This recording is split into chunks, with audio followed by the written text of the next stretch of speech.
Morning बच्चों, आपके अच्छे दिन की शुभकामना के साथ आइए आज का वीडियो प्रारंभ करते हैं। आज का जो वीडियो होगा वह आंकिक प्रश्नों पर आधारित होगा और ये सारे ही आंकिक प्रश्न कल जो मैंने आपको पढ़ाया था उसके अनुप्रयोग के रूप में होंगे। सबसे पहले आपको कल बताया गया था कि जो इलेक्ट्रिक फील्ड है उसका बेसिक कॉन्सेप्ट क्या होता है और उसका फॉर्मूला क्या होता है। आज आंकिक प्रश्नों को प्रारंभ करने से पहले आप इतनी बात ध्यान रखें कि कहीं पे भी कोई आवेश है, वो आवेश अपने चारों तरफ एक इलेक्ट्रिक फील्ड क्या करता है, उत्पन्न करता है। दूसरी बात आपको ध्यान रखनी है कि यदि इसके द्वारा जो इलेक्ट्रिक फील्ड उत्पन्न हो रहा है वो E है या इलेक्ट्रिक फील्ड की स्ट्रेंथ किसी बिंदु पर E है, तो कोई भी आवेश यदि आता है इस इलेक्ट्रिक फील्ड में तो उस पर एक बल लगेगा। इस बात को आप अच्छे तरीके से ध्यान रख लीजिए।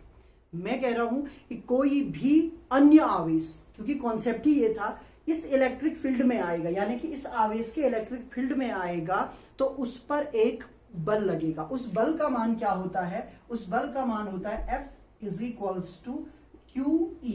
ये फॉर्मूला कहां से निकला था? E is equals to F upon Q से। तो एक फॉर्मूला आपको ये याद रखना है, यानी कि इलेक्ट्रिक फील्ड में कोई भी आवेश आए उस पर इतना बल लगता है, राइट।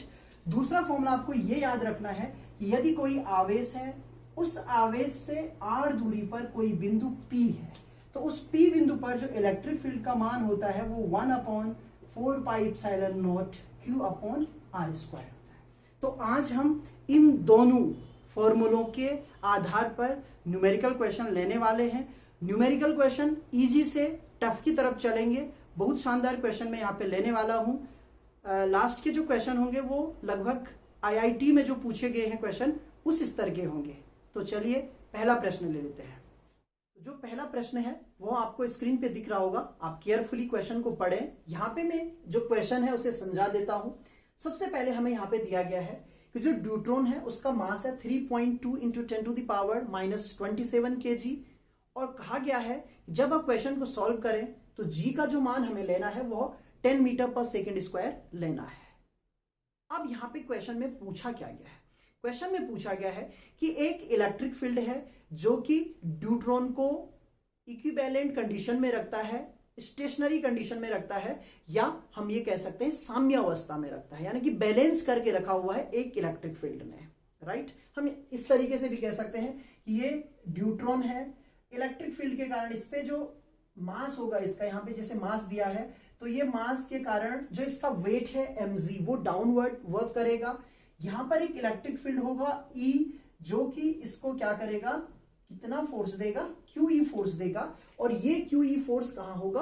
अपवर्ड डायरेक्शन में होगा, जिसके कारण ड्यूट्रॉन जो है बैलेंस रहेगा, यानी कि ये दोनों ही फोर्स एक दूसरे के बराबर रहेंगे तो ड्यूट्रॉन जो है वो बैलेंस रहेगा। अब सबसे बड़ी बात ये आपको समझ में आनी चाहिए कि जो ड्यूट्रॉन होता है वो होता क्या है। तो ड्यूट्रॉन 1H2 होता है, ये हाइड्रोजन का एक समस्थानिक है, आइसोटोप्स है। 1H1 होता है प्रोटियम, उसके बाद ड्यूटेरियम और फिर ट्राइटियम होता है। तो ड्यूटेरियम है, इसमें आपको ये समझ में आना चाहिए कि जो यहाँ पे लिखा जाता है ये परमाणु क्रमांक होता है, एटॉमिक नंबर है, और ये एटॉमिक मास नंबर है। तो एटॉमिक नंबर जो होता है ये प्रोटोनों और इलेक्ट्रॉनों की संख्या आपको बताता है। तो इससे हमें ये पता लगता है कि इसमें एक इलेक्ट्रॉन है या एक प्रोटॉन है, यानी कि इसका जो चार्ज है, हमें चार्ज से मतलब है, Q का मान है वो 1.6 into 10 to the power minus क्या है, 19 है। हमें यहाँ पर Q चाहिए था, और Q कितना होगा? क्योंकि यहाँ पर एक ही प्रोटॉन होता है, एक ही इलेक्ट्रॉन होता है, तो वो हमें पता लग चुका है 1.6 into 10 to the power -19 coulomb. अब आप देखिए इस क्वेश्चन को करने के लिए मैंने जो आपको फिगर के द्वारा समझाया उसमें ये हमें चाहिए, ये हमें चाहिए, इसमें M गिवन है, बिल्कुल दिया हुआ है, G गिवन है, और Q भी अब गिवन हो गया है। तो E हमें फाइंड करना है, तो बहुत इजी हो गया है। इसका अर्थ ये हुआ कि हम लिखेंगे यदि ये बैलेंस कंडीशन में है तो उस टाइम पर QE इज इक्वल्स टू क्या हो जाएगा, mg हो जाएगा। यहां से हमें E चाहिए तो E इज इक्वल्स टू क्या हो जाएगा, mg अपॉन Q हो जाएगा, राइट। अब आप केवल वैल्यू को पुट कीजिए और सॉल्व कीजिए। तो देखिए M का मान कितना दिया है, 3.2 into 10 to the power -27 into यहाँ पे क्या हो जाएगा, 10 हो जाएगा, अपॉन में Q की वैल्यू कितनी है, 1.6 into 10 to the power -19, right. अब देखिए 1.6 है, इससे ये कैंसिल हो जाएगा 2 times. After that 2 into 10 to the power minus 27, ये 10 है तो +1 कर दीजिए, क्योंकि 10 का मतलब होता है इसकी पावर 1 है। -19 है, ये पावर ऊपर आ जाएगी तो प्लस का 19 हो गया। तो कुल मिला के यहाँ पे 2 इंटू 10 टू दी पावर, अब ये देखिए 20 हो चुका तो -7 हो गया। ये E की वैल्यू हमें प्राप्त हुई, यहाँ पे न्यूटन पर कूलाम लिख दीजिएगा। तो देखिए कितना इजी क्वेश्चन था। E इज इक्वल्स टू हमें प्राप्त हो गया है 2 into 10 to the power -7 newton per coulomb. आपको ध्यान रखना है, जब भी कोई न्यूमेरिकल क्वेश्चन आप सॉल्व करें, लास्ट में आपको उसका मात्रक जरूर लिखना है। अदरवाइज केवल हम 2 इंटू 10 टू दी पावर -7 लिख दे तो ये एक न्यूमेरिकल वैल्यू है, यानी कि मैथमेटिकल डिजिट है। लेकिन जैसे आप न्यूटन पर कूलाम लिखते हैं तो कोई भी समझ जाएगा, जिसको फिजिक्स का नॉलेज होगा वो समझ जाएगा कि यहां पे ये वैल्यू इलेक्ट्रिक फील्ड की है। समझ में आ गया? क्वेश्चन क्या था कि हमें इलेक्ट्रिक फील्ड का मान ज्ञात करना था, जो कि ड्यूट्रॉन को बैलेंस करके रखा हुआ था। और इसके लिए मैंने एक फिगर सी बनाई, यहाँ पे आपको समझाया। उसके बाद देखा क्या क्या चीजें हमें गिवन है, और यहां से हमने स्टार्ट किया कि अगर बैलेंस कंडीशन है तो ये होगा। इक्विवेलेंट कंडीशन में ये कंडीशन आपके पास आएगी, राइट। जब इक्विवेलेंट कंडीशन की बात करते हैं तो ये कंडीशन आपके पास आएगी। आफ्टर दैट आपने सॉल्व कर लिया है। तो अगला प्रश्न ले लेते हैं। अगला जो प्रश्न है, इसमें हमें एक पार्टिकल दिया हुआ है। जो पार्टिकल है उसका मास दिया हुआ है 10 to the power -3 kg। Carefully आप क्वेश्चन पढ़िए। और जो पार्टिकल है उसका चार्ज भी दिया गया है 5 माइक्रोकूलाम। माइक्रोकूलाम को आपको चेंज करना है, तो 1 microcoulomb is equals to 10 to the power -6 होता है, जो कि मैंने यहां पे चेंज कर लिया है। उसके बाद स्पीड दी गई है 20 मीटर पर सेकेंड, और एक इलेक्ट्रिक फील्ड भी दिया गया है 2 into 10 to the power 5 newton per coulomb. तो कुल मिला के प्रश्न इस तरीके से दिया गया है कि एक हमारे पास कण है जो कि इस स्ट्रेंथ के 2 into 10 to the power 5 newton per coulomb strength के इलेक्ट्रिक फील्ड के अगेंस्ट 20 मीटर पर सेकेंड की स्पीड से क्या करता है, ट्रेवल करता है, राइट। अगेंस्ट जा रहा है, यानी कि उसके विरुद्ध जा रहा है। तो विरुद्ध जाने का अर्थ ये होगा कि कुछ टाइम बाद वो क्या हो जाएगा, रुक जाएगा। ये ऐसे ही है जिस तरीके से आप गाड़ी पर जब एक बार ब्रेक अप्लाई कर देते हैं तो गाड़ी रुकती ही रुकती है, तो यहां भी वही है। तो हमें यही पूछा गया है कि जब वो इलेक्ट्रिक फील्ड में इस स्पीड से जाएगा तो कितनी दूरी पर जाकर वो रुक जाएगा, यानी कि हमें वो डिस्टेंस बतानी है। मान लीजिए एक फिगर बना लेते हैं, यहां से लेकर यहां तक एक इलेक्ट्रिक फील्ड है E। मैं इस तरीके से आपको समझा रहा हूं, और इलेक्ट्रिक फील्ड की जो डायरेक्शन है वो मान लीजिए इस तरीके से इधर की तरफ, अंदर की तरफ है, राइट। ये इलेक्ट्रिक फील्ड की डायरेक्शन है। यहां से एक पार्टिकल इसके अगेंस्ट इस तरीके से जाने लगा, जिसकी स्पीड 20 मीटर पर सेकेंड है, और यहां से लेकर यहां तक की डिस्टेंस यानी कि s डिस्टेंस गया, और इस पॉइंट पे जाके किस में आ गया, रेस्ट कंडीशन, यानी कि विराम अवस्था में आकर रुक गया। तो यहां पे हमें ये s बताना है। इसके लिए अब हम कैसे इस क्वेश्चन को करें, तो देखिए सबसे पहले ये सोचिए कि कोई भी चार्ज पार्टिकल है। कल मैंने जब इलेक्ट्रिक फील्ड का आपको कॉन्सेप्ट बताया है तो उसका जो कॉन्सेप्ट है वो यही कहता है कि इलेक्ट्रिक फील्ड यदि है, यानी कि ये इलेक्ट्रिक फील्ड है, मान लीजिए इस इलेक्ट्रिक फील्ड में कोई भी चार्ज जब प्रवेश करेगा तो उस पे क्या लगेगा, इसको कुछ देर के लिए मिटा देते हैं। ये इलेक्ट्रिक फील्ड है पूरा का पूरा, इसमें कोई भी पार्टिकल अगर जाएगा तो उस पार्टिकल पे, ये पार्टिकल जा रहा है, उस पे क्या लगेगा, फोर्स। और वो फोर्स कितना लगता है, ये लगता है QE। कैसे, E इज इक्वल्स टू क्या था, F अपॉन Q, तो F इज इक्वल्स टू क्या आएगा, QE। ये भी मैंने आपको वीडियो में बताया था कि आपको इस फॉर्मूले का बहुत ज्यादा प्रयोग करना है, तो आप इसको याद रखिए, राइट। इलेक्ट्रिक फील्ड में कोई भी चार्ज पार्टिकल जब जाता है तो उस पर एक फोर्स लगता है, वो फोर्स कितना लगता है, QE। तो ये तो डेफिनेट है, यहाँ पे चार्ज गिवन है, ये देखिए चार्ज दिया हुआ है, यहाँ पे इलेक्ट्रिक फील्ड दिया हुआ है, तो फोर्स हम पहले फाइंड कर लेंगे, राइट। तो हम यहाँ पे फोर्स फाइंड कर लेते हैं, तो हम यहाँ पे लिखेंगे फोर्स ऑन चार्ज, शॉर्ट में लिख रहा हूं, यानी कि आवेश पर बल कितना लगेगा, वो लगेगा FE, इसको नाम देते हैं, इज इक्वल्स टू QE। और इसकी वैल्यू क्या हो जाएगी, देखो Q का मान कितना है, 5 इंटू 10 टू द पावर -6 है, E कितना है, 2 इंटू 10 टू द पावर 5 है, राइट। जब आप इसको सॉल्व करेंगे तो ये 10 हो जाएगा, ये -6 + 5, ये छोटे बच्चों की तरह मैं आपको बता रहा हूं, जब किसकी आवश्यकता बार बार नहीं पढ़नी चाहिए। तो कुल मिला के 10 × 10⁻⁻1 हो गया या 1 न्यूटन हो गया, राइट। तो जो बल लग रहा है, यहां पे लिखता हूं मैं, वो 1 न्यूटन का लग रहा है। समझ में आ गया? यानी कि आपने गाड़ी पे ब्रेक मारा, वो कितने न्यूटन का बल लगा रखा आपने? 1 न्यूटन का। उसी से आप इसको क्या कर सकते हैं, कंपेयर कर सकते हैं, राइट। इतना बल इस पार्टिकल पर लगेगा, किसके कारण? वैद्युत क्षेत्र के कारण। और कहां लगेगा? इसके अगेंस्ट। ये जानना चाहता है इस साइड को, और जो बल लगेगा वो कहां को लगेगा? इस तरफ, यानी कि ये रोकेगा। मैंने कहा था कि जो इलेक्ट्रिक फील्ड की डायरेक्शन है वो ये है, तो जो बल ये है, इसकी डायरेक्शन कौन सी डायरेक्शन है? ये स्पीड की डायरेक्शन, यानी कि ये गति की डायरेक्शन। और जो बल लग रहा है वो कहां लग रहा है? इस डायरेक्शन में लग रहा है। ध्यान दीजिए, जहां इलेक्ट्रिक फील्ड है वहां बल भी होगा, तो बल कहां को लगेगा? अंदर की तरफ। समझ में आ गया होगा फिगर के द्वारा। तो इतना बल लगेगा।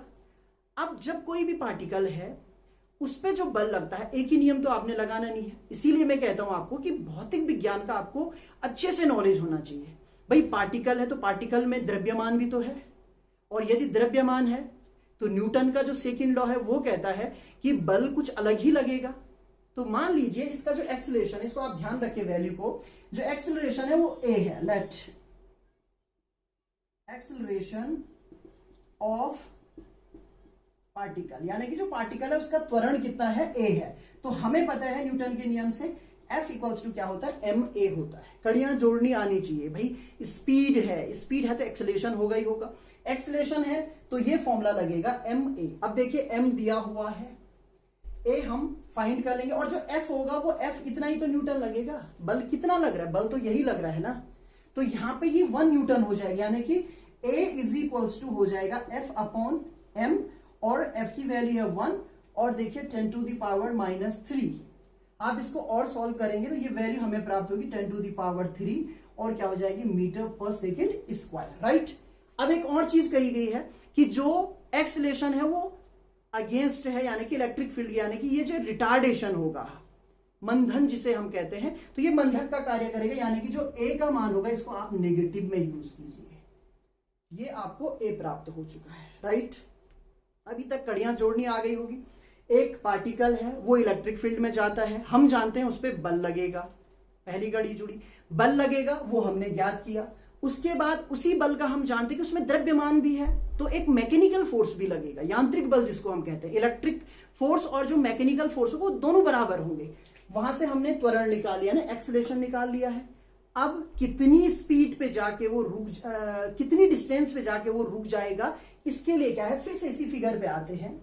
यहां देखिए, यहां से इसने चलना प्रारंभ किया और यहां से लेकर यहां तक ये जाके रुक गया, क्योंकि जो एक्सेलरेशन था वो इस डायरेक्शन में लग रहा था। तो यहां से जाके यहां पे ये रुका, तो यहां से लेकर यहां तक की जो डिस्टेंस है वो s डिस्टेंस है, राइट।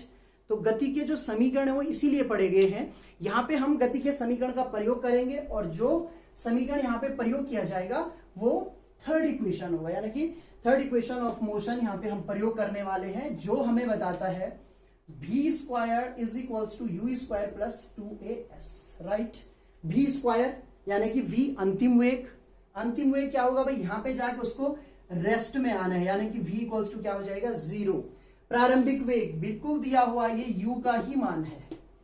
ऐसे जोड़ो कड़िया, v रेस्ट में आना है तो 0 हो गया, u गिवन है हमारे पास, a हमने फाइंड कर लिया है, s हमें फाइंड करना है। तो सारी प्रॉब्लम खत्म।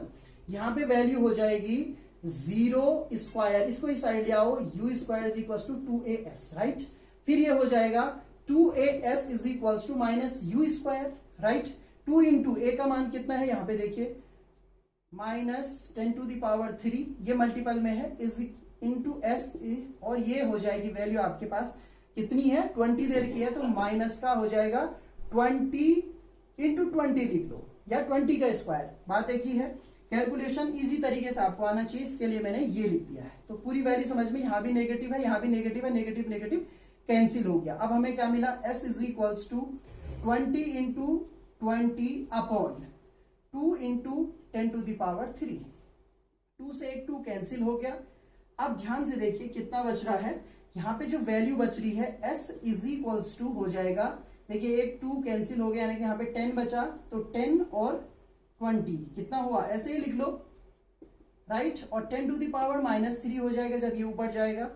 फिर ये कितना हो जाएगा, ये हो जाएगा 2 इंटू 10 टू द पावर, अब देखिए -3, एक यहाँ पावर एक यहाँ पावर, तो प्लस की 2 पावर हो गई। या आप ये भी कर सकते हैं कि इसको 200 और फिर भी कर सकते हैं। तो ये बहुत ईजी है, यहाँ पे कंफ्यूजन बिल्कुल भी नहीं करना है। ये मैं छोटे बच्चों की तरह आपको बता रहा हूं ताकि आपको बिल्कुल भी प्रॉब्लम ना आए। 10 है तो पावर 1 होगी, 20 है तो पावर 1 होगी, पावर मैंने यहां डाल दी तो ये केवल 2 बचेगा। तो 2 into 10 to the power minus क्या हुआ 1, और फिर इसको आप क्या लिख सकते हैं 0.2 लिख सकते हैं। तो इतने मीटर की डिस्टेंस होगी, क्योंकि सारी जो वैल्यूज हैं यानी कि जितने भी यूनिट्स हमने लिखे हैं सारे एसआई सिस्टम में लिखे हैं, तो ये जो आंसर होगा वो मीटर में होगा। तो कुल मिला के S is equal to 0.2 metre हमें प्राप्त होगा। तो एक बार फिर से क्वेश्चन क्या था, क्वेश्चन था कि एक पार्टिकल है जिसका हमें आवेश दिया गया था, वो एक इलेक्ट्रिक फील्ड में क्या कर रहा था, उसके अगेंस्ट गति कर रहा था, स्पीड हमें दी गई थी।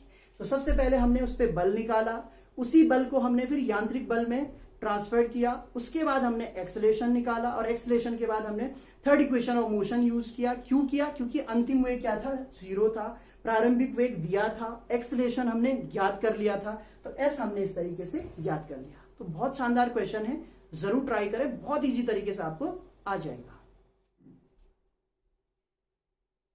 तो जो अगला प्रश्न है वो थोड़ा सा अब कठिन होगा।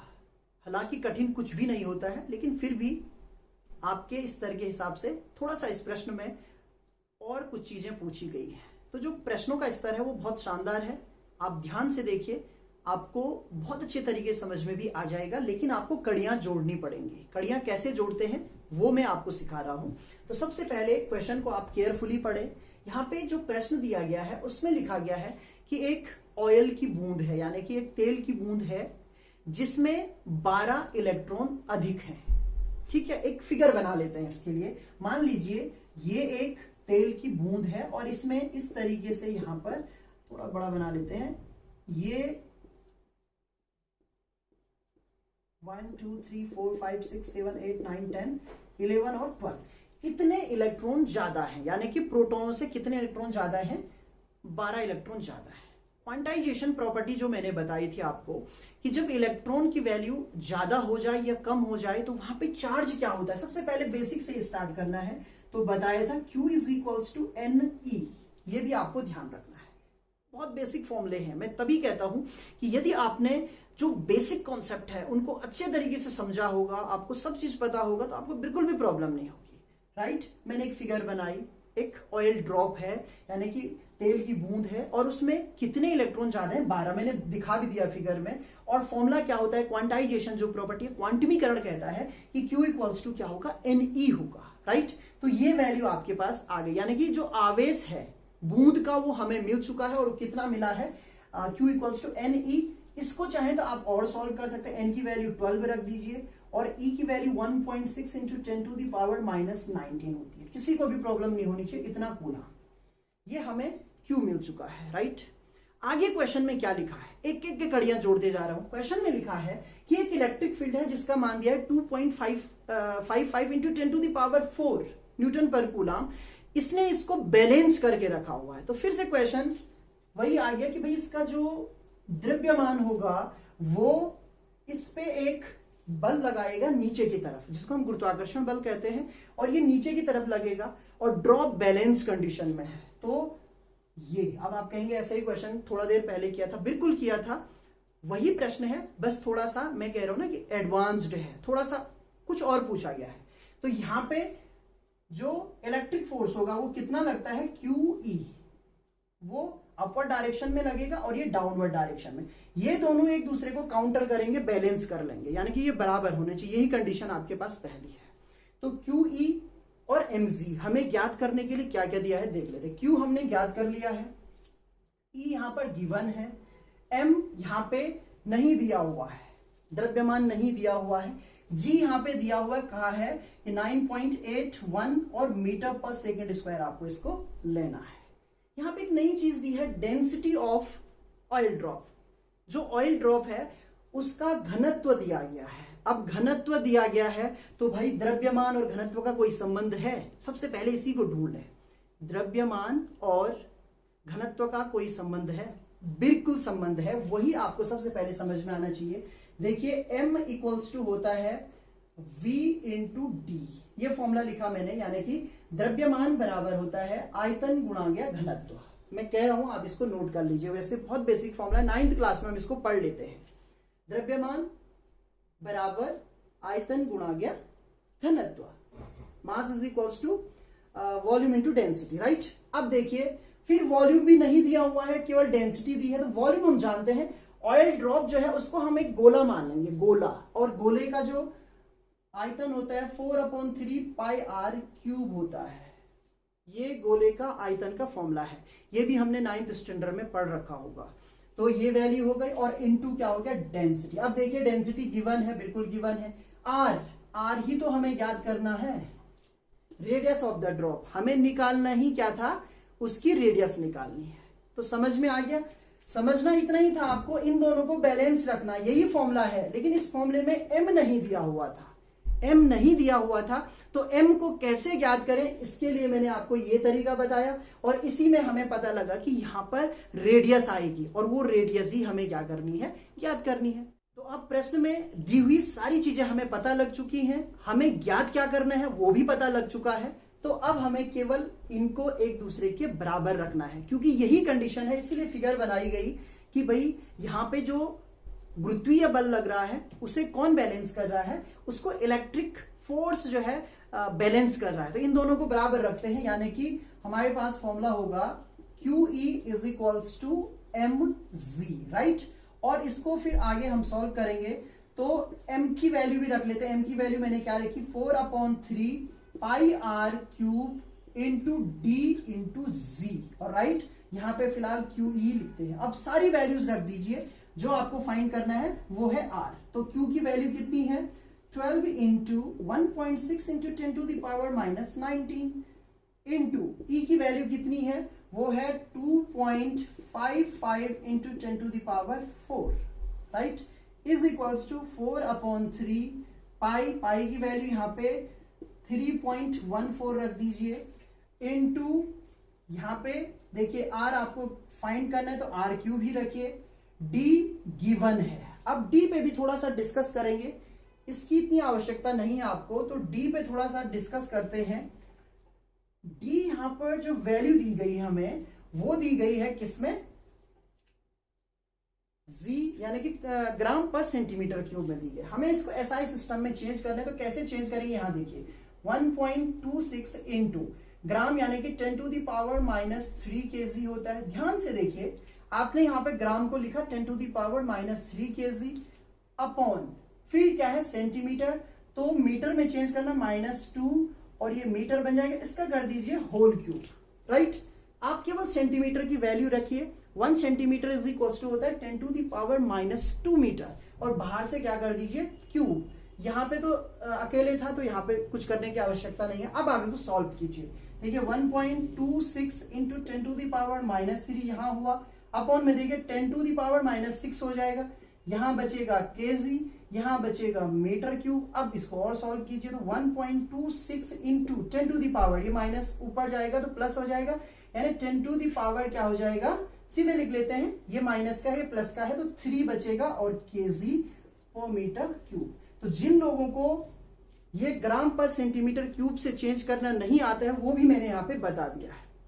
मैं बार बार आपसे कह रहा हूं कि मैं छोटी सी छोटी बातें इसलिए बता दे रहा हूं कि यहाँ पे उद्देश्य ये है कि सारे ही बच्चों को सब कुछ आ जाना चाहिए। जिनको आता है वो स्किप कर सकते हैं या एक बार सीख ले, कोई दिक्कत नहीं होती है। ये छोटी छोटी चीजें हैं, इनमें आप और मास्टरी हासिल कर लीजिए, और जिनको नहीं आता है वो सीख लीजिए। तो ये डेंसिटी को भी मैंने चेंज कर दिया है, तो ये वैल्यू आपको अब यहाँ पे रखनी है। तो अब इसे मिटा देते हैं, देखिए यहाँ पे वैल्यू कितनी प्राप्त हुई, 1.26 इंटू 10 टू द पावर 3 प्राप्त हुई, राइट। और जी की वैल्यू भी यहाँ पे दी गई है, वो कितनी दी गई है, 9.81, राइट। आपको ये चाहिए, तो R cube is equals to क्या हो जाएगा, देखिए 12 into 1.6 into 10 to the power -19 हो जाएगा, अपॉन यहाँ पे देखिए 4/3 3.14 इंटू 10, यहाँ पे ये आगे निकल गया, यानी कि इसकी जरूरत हमें है नहीं, और ये हो जाएगा 1.26 26 इंटू 10⁻³ और इंटू 9.81, ये वैल्यू आपके पास बच रही है। बस इसको आपको सॉल्व करना है, बड़ा कैलकुलेशन आप खुद कीजिए, कोई दिक्कत नहीं है। एक बार आप छोटे छोटे जो टर्म है, जैसे इससे 12 को काट दीजिए, फिर यहाँ पे 3 और इसको लगभग 1 टाइम कैंसिल कर दीजिए। इस तरीके से कोशिश करें सॉल्व करने की और आपको आंसर मिल जाएगा। तो यहाँ पे मैं सीधे आंसर लिख देता हूं। जो इसका आंसर है वो हमें प्राप्त होता है 9.82 इंटू 10⁻⁻7 मीटर, राइट। ये वैल्यू प्राप्त होती है। कैलकुलेशन आप खुद करेंगे, बड़ा कैलकुलेशन है, यहाँ पे हमें इस पे टाइम वेस्ट नहीं करना है। मैं बार बार कह रहा हूं, यहाँ पे मेरा मकसद आपको विधि समझाना है। तो ये वैल्यू आपको प्राप्त हो रही है, या तो इतना ही रहने दीजिए। इसको mm में लिखना चाहते हैं तो आप इसको 9.82 इंटू 10⁻⁻4 mm भी लिख सकते हैं, मिलीमीटर।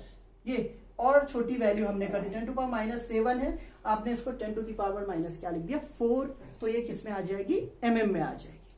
एक और प्रश्न लेते हैं। तो जो अगला प्रश्न है IIT लेवल का प्रश्न है, बहुत ही शानदार प्रश्न है। प्रश्न को पहले समझ लेते हैं, क्या प्रश्न में दिया गया है और किस तरीके से हम इसको सॉल्व कर सकते हैं। सबसे पहले यहाँ पे दिया गया है कि 2 प्लेट्स हैं, एक पॉजिटिव है एक नेगेटिव है, दोनों की जो लेंथ है वो 0.01 मीटर है और वो एक दूसरे से 0.02 मीटर डिस्टेंस पर रखी गई है। समझ में आ गया होगा। ये पॉजिटिव प्लेट है, नेगेटिव प्लेट है। तो जो इलेक्ट्रिक फील्ड की डायरेक्शन होती है वह हमेशा पॉजिटिव से नेगेटिव की डायरेक्शन में होती है। आगे जाके हम इसको पढ़ेंगे। तो यहाँ पे पॉजिटिव से नेगेटिव, ये इलेक्ट्रिक फील्ड की क्या है, डायरेक्शन है, राइट। और यहाँ पे इलेक्ट्रिक फील्ड की स्ट्रेंथ भी दी गई है 2 इंटू 10⁻³ न्यूटन पर कूलम। यहां तक आपको समझ में आ गया होगा। आगे लिखा गया है कि जो फिगर है उसके हिसाब से आपको देखना है। यहां से एक इलेक्ट्रॉन, ये एक इलेक्ट्रॉन है, वो इलेक्ट्रॉन 45 डिग्री के एंगल पर प्रोजेक्ट किया जाता है, यानी कि यहां से उसको हम क्या करते हैं, प्रक्षेपित करते हैं। किस स्पीड से करते हैं, 6 इंटू 10⁻6 मीटर पर सेकेंड की स्पीड से। ये ध्यान रखना है आपको, 45 डिग्री के एंगल पे, राइट। अब प्रश्न ये पूछा गया है कि क्या ये इस प्लेट को स्ट्राइक करेगा, यानी कि होता क्या है, ये पॉजिटिव प्लेट है। आप ध्यान दीजिए कि यहाँ पे क्वेश्चन क्या है, हमें किस तरीके से उससे आंसर निकालना है। ये पॉजिटिव प्लेट है, इलेक्ट्रॉन को जब यहां से प्रोजेक्ट किया जाएगा तो वो इलेक्ट्रॉन को क्या करेगा, अपनी ओर आकर्षित करेगा, पहली चीज। जो नेगेटिव प्लेट है वो इलेक्ट्रॉन को अपनी तरफ आने नहीं देगी, यानी कि वो प्रतिकर्षित करेगी। तो ये वाली प्लेट इलेक्ट्रॉन को नीचे धकेल रही है, ये वाली प्लेट भी इलेक्ट्रॉन को नीचे को खींच रही है। लेकिन इलेक्ट्रॉन में यदि इतनी स्पीड हो कि वो खींचते खींचते चाहे कुछ भी हो, यहां कहीं जाके इसको स्ट्राइक कर दे। तो पूछा यही गया है कि क्या ये इलेक्ट्रॉन इस दूसरी प्लेट को, यानी कि नेगेटिव वाली प्लेट को स्ट्राइक करेगा तो कितनी डिस्टेंस पे करेगा। अब यहां पे डिस्टेंस का मतलब ये वाली डिस्टेंस नहीं पूछी जा रही, यहां से लेकर यहां तक की डिस्टेंस पूछी जा रही है कि ये कितनी डिस्टेंस पर स्ट्राइक करेगा। ये डिस्टेंस मान लीजिए x डिस्टेंस पे स्ट्राइक करता है, राइट। तो हमें यही बताना है कि क्या स्ट्राइक करेगा तो कितने टाइम बाद करेगा और कितनी डिस्टेंस पर करेगा। क्वेश्चन समझ में आ गया होगा। पॉजिटिव प्लेट है, नेगेटिव प्लेट है, हमने इलेक्ट्रॉन को एक स्पीड दी है, उस स्पीड के कारण वो स्ट्राइक कर सकता है या नहीं कर सकता है। जबकि मैंने आपको बताया ये इस इलेक्ट्रॉन को नीचे खींचेगा और ये इस इलेक्ट्रॉन को नीचे की ओर क्या करेगा, प्रेस कर, यानी कि प्रतिकर्षित करेगा। और उसके बाद इलेक्ट्रॉन का जो पथ होगा वो इस तरीके का कुछ हो जाएगा। यहां तक समझ में आ गया होगा। अब सबसे पहले देखिए, जो स्पीड है वो स्पीड 45 डिग्री के एंगल पर है। तो इस स्पीड के हमें 2 घटक करने पड़ेंगे। एक घटक होगा इस डायरेक्शन में और एक घटक होगा इस डायरेक्शन में। ये वाला घटक इसको इस प्लेट की तरफ ले जाएगा। मान लीजिए ए प्लेट है और ये बी प्लेट है, तो ये जो घटक होगा इस घटक को हम कहेंगे v sin 45, राइट। और ये जो घटक होगा ये होगा v cos 45। ध्यान दीजिए, जो v cos 45 होगा ये तो ले जाएगा इसको आगे की तरफ इस डायरेक्शन में, लेकिन जो v sin थीटा होगा, v sin थीटा यानी 45 डिग्री होगा, ये ले जाएगा इसको ऊपर की प्लेट की तरफ। ठीक है। एक और चीज आपको समझनी है, ये जो स्पीड होगी ये कांस्टेंट रहेगी, यानी कि इसी स्पीड से आगे जाएगा, यानी कि कोई इसमें एक्सेलरेशन नहीं होगा। लेकिन जो ये स्पीड होगी इसमें लगातार एक्सेलरेशन होगा, रिटार्डेशन होगा। क्यों होगा? क्योंकि ये जाना तो ऊपर को चाह रहा है, लेकिन ऊपर वाली प्लेट इसको नीचे को प्रेस कर रही है और ये इसको अट्रैक्ट कर रही है, तो इसमें क्या होगा? एक्सीलरेशन होगा। तो सबसे पहले हमें इसी घटक पे फोकस करना है।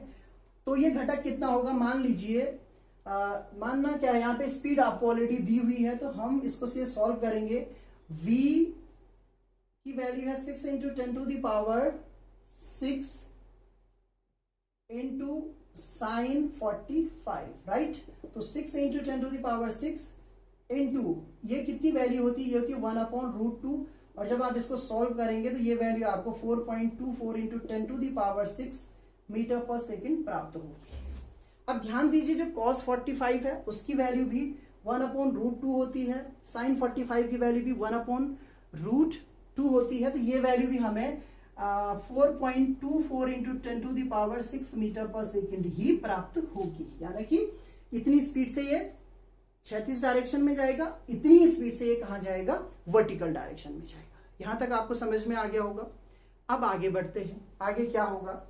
ये जो स्पीड है, वर्टिकल स्पीड, इसको मैं कह देता हूं यहां पे वर्टिकल स्पीड ऑफ इलेक्ट्रॉन। ध्यान दीजिए, इलेक्ट्रॉन है यहां पे, राइट। वो कितनी मिली हमें? ये मिली। इसको वी वाई भी आप कह सकते हैं, राइट। इसके कारण ये अपवर्ड डायरेक्शन में जा रहा है। अब हमें चाहिए एक्सेलरेशन। ऐसा क्वेश्चन हम कर चुके हैं भाई। जब पार्टिकल इलेक्ट्रिक फील्ड में होगा तो उस पर क्या लगेगा? सबसे पहले इलेक्ट्रिक फोर्स लगेगा, मैकेनिकल फोर्स भी लगेगा। उन दोनों को बैलेंस रखना। मैंने बताया था आपको, इस पे जो इलेक्ट्रिक फोर्स लगेगा, यहां पे मैं लिखता हूं electric force on electron, right. तो कितना होगा? वो हो जाएगा QE, राइट। QE की वैल्यू क्या आ जाएगी? Q कितना होगा? 1.6 into 10 to the power -19। E कितना दिया है? 2 इंटू 10 टू द पावर 3। ये है फोर्स। कौन सा वाला फोर्स है? Electric force, right. इलेक्ट्रॉन जो है उसमें द्रव्यमान भी होता है। न्यूटन का द्वितीय नियम हम जानते हैं। यही फोर्स किसके बराबर होगा? ये फोर्स हो जाएगा F इक्वल्स टू ma के बराबर, राइट। यानी कि फोर्स की वैल्यू यही रहेगी, लेकिन हम यहां पे क्या लिख सकते हैं? ma लिख सकते हैं, क्योंकि वो इस फोर्स के कारण क्या हो रहा है? एक्सेलरेटेड हो रहा है, त्वरित हो रहा है। तो त्वरित हो रहा है तो हमें किसका नियम लगाना है? हमें लगाना है न्यूटन का द्वितीय नियम। तो द्वितीय नियम ये कहता है, यानी कि मैं यहां पे रख सकता हूं ma इज इक्वल्स टू ये वाली value 1.6 into 10 to the power -19 into 2 into 10 to the power 3, right. अब m हमारे पास यहाँ पे गिवन नहीं है। इलेक्ट्रॉन है, इलेक्ट्रॉन का द्रव्यमान आपको ऑलरेडी याद होना चाहिए। तो इलेक्ट्रॉन का जो द्रव्यमान होता है A इज इक्वल्स टू, इसको सॉल्व कर लेते हैं, 3.2 इंटू 10 टू द पावर, ये -19 है, 3 है तो -16 हो जाएगा। और इलेक्ट्रॉन का जो द्रव्यमान होता है वो 3.1 इंटू 10 टू द पावर -31 आप इसको लिख सकते हैं। इतना केजी होता है, याद रखें इस वैल्यू को। तो ये आपके पास एक्सेलरेशन मिल चुका है। एक्सेलरेशन भी कैसा होगा? नेगेटिव एक्सेलरेशन होगा, ये भी आपको ध्यान रखना है। यहाँ पे रिटार्डेशन होगा। अब आगे क्या करना है? एक्सेलरेशन आपको मिल चुका है, यानी कि ये एक्सेलरेट हो रहा है और यहां तक पहुंचना है, राइट। तो यहां तक पहुंचने में यानी कितनी डिस्टेंस कवर करेगा? कौन सा वाला फैक्टर ले जा रहा है इसको? ये वाला वर्टिकल वाला फैक्टर। हमें अभी हॉरिजॉन्टल पे बिल्कुल भी ध्यान नहीं देना है। एक बार फिर से आपको समझाता हूं, यहां ध्यान दीजिए अच्छे तरीके से। ये जो फैक्टर है हॉरिजॉन्टल वाला फैक्टर है, जिसकी स्पीड कितनी है? 4.24 इंटू 10 टू द पावर 6।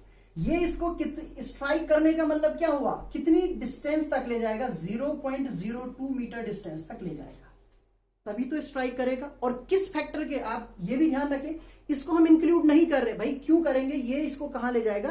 क्षैतिज दिशा में। तो इसका बिल्कुल भी कंट्रीब्यूशन नहीं है इसको ऊपर ले जाने में।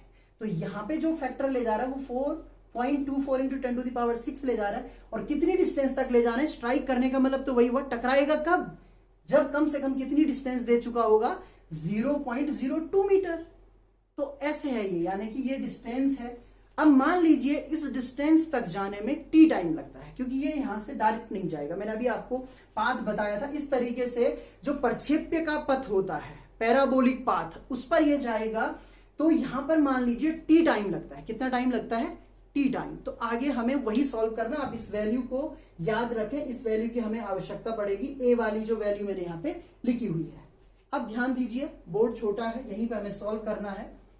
तो ये पहले आप वीडियो को पॉज करके नोट कर लें, उसके बाद में यहाँ पे आपको आगे की जो प्रोसेस वो बताने वाला हूं। तो ये यहां से लेकर यहां तक जाने में कितना टाइम लगता है, टी टाइम। तो हम कहेंगे let T time will take by electron to reach 0.02। इसकी भी आपको आवश्यकता नहीं है। कितनी डिस्टेंस तक जाने में, 0.02 मीटर की डिस्टेंस जाने में, राइट। कितना टाइम लेगा, लगभग टी टाइम ले रहा है, और कितनी डिस्टेंस जा रहा है, 0.02 मीटर। ये सारी सिचुएशन आपको बताई है।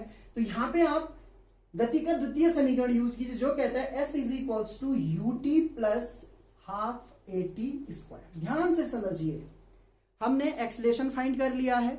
अब ये स्ट्राइक करता है, हम कह रहे हैं माना टी टाइम लगता है स्ट्राइक करने में। कितनी डिस्टेंस जाना है, यहां से लेकर यहां तक की डिस्टेंस 0.02 मीटर, ये डिस्टेंस दी गई है, यहां पे मैंने लिख लिया है। तो फॉर्मूले में वैल्यू रखते हैं 0.02 u। अब u का मान क्या है, यहां पे u का मतलब है ui से मतलब है, वो है ये वाली वैल्यू, यानी कि 4.24 into 10 to the power 6। Time हमें फाइंड करना है, प्लस हाफ ए का मान कितना है, ये वाली वैल्यू है।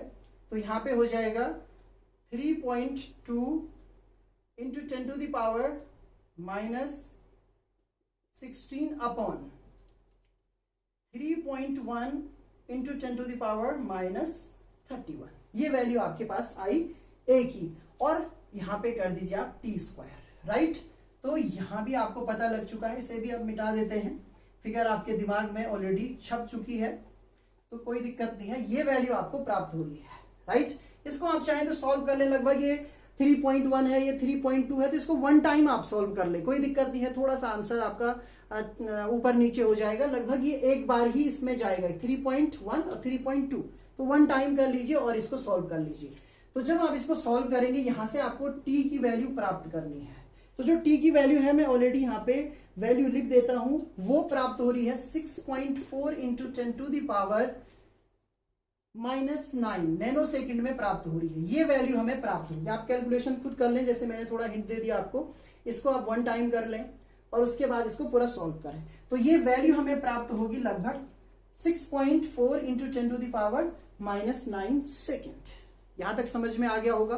फिर से आपको समझा रहा हूं, ये सिचुएशन थी, ये यहां से पार्टिकल चला, यहां इसने स्ट्राइक किया, कितने टाइम बाद किया, मैं केवल वो लिख रहा हूं 6.4 इंटू 10 टू द पावर -9। इतने टाइम बाद इसने क्या कर लिया, हिट कर लिया। हमें चाहिए क्या, हमें चाहिए यहां से लेकर यहां तक की डिस्टेंस, राइट। ये क्लास 11 का कॉन्सेप्ट है और प्रोजेक्टाइल का कॉन्सेप्ट है, प्रक्षेप्य वाला। यहां से यहां स्ट्राइक कर दिया, तो अब देखिए इस डायरेक्शन में जाने के लिए यहां से लेकर यहां कौन ले जा रहा है, इसे यहां ले जा रहा है 4.24 into 10 to the power 6 metre per second वाली स्पीड। और कब तक ले जाएगी, इस टाइम तक ले जाएगी, ये वाला टाइम। तो यहां पे आपको फॉर्मूला यूज करना है, बहुत बेसिक फॉर्मूला है, वो है डिस्टेंस, यानी कि दूरी बराबर चाल गुणा गया समय। ये मैंने जानबूझ के लिया, कक्षा 9 का कॉन्सेप्ट है, राइट।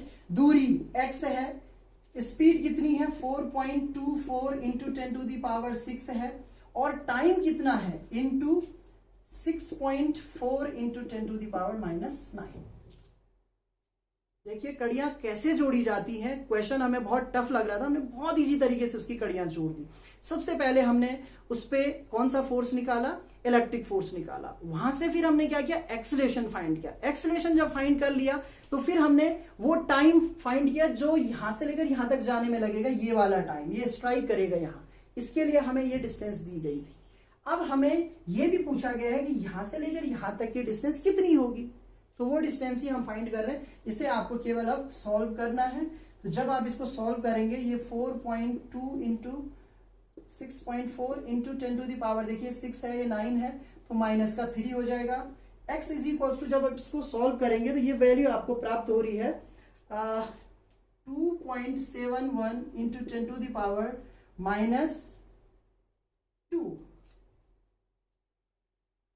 यस 2 मीटर, इतनी आपको वैल्यू प्राप्त हो रही है। तो ये वैल्यू है, आप चाहे तो इसको मीटर में लें, चाहे तो इसको आप सेंटीमीटर में भी कन्वर्ट कर सकते हैं, यानी कि इसी को आप 2.71 सेंटीमीटर लिख सकते हैं। ये वैल्यू आपको यहाँ पे प्राप्त हुई। तो अच्छे तरीके से आपको वैल्यू को सॉल्व करना है जो भी दिया गया है, और आप आंसर निकाल सकते हैं। तो देखिए क्वेश्चन हमें टफ लग रहा था, लेकिन हमें अगर कॉन्सेप्ट पता हो, मैं बार बार एक ही चीज पे ध्यान देता हूं, उसी को समझाने की आपको कोशिश भी करता हूं कि हमेशा जो बेसिक चीजें हैं उनको याद रखिए, उनकी कड़ियां जोड़िए, कितना भी टफ क्वेश्चन हो आप कर सकते हैं। एक बार आप प्रैक्टिस करेंगे तो इस तरीके के और क्वेश्चन भी आप कर सकते हैं। तो अभी मैंने केवल जो इलेक्ट्रिक फील्ड का बेसिक फॉर्मूला था उससे संबंधित जितने भी न्यूमेरिकल क्वेश्चंस थे वो बताने की कोशिश की। आगे हम फिर इलेक्ट्रिक फील्ड के बारे में और पढ़ेंगे और फिर उसके बाद उससे रिलेटेड न्यूमेरिकल क्वेश्चन भी करेंगे।